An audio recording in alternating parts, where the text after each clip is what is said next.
আসসালামু আলাইকুম। আজকে শুক্রবার, সেজন্য একটু সাগর পাড়ে আসলাম।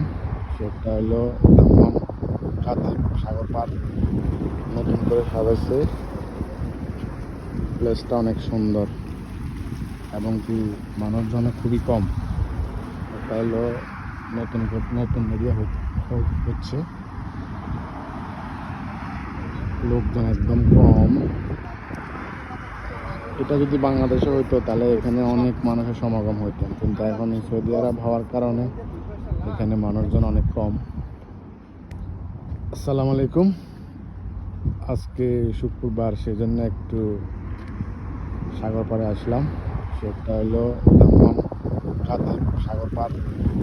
নতুন করে সাজাইছে, প্লেসটা অনেক সুন্দর এবং কি মানুষজন খুবই কম।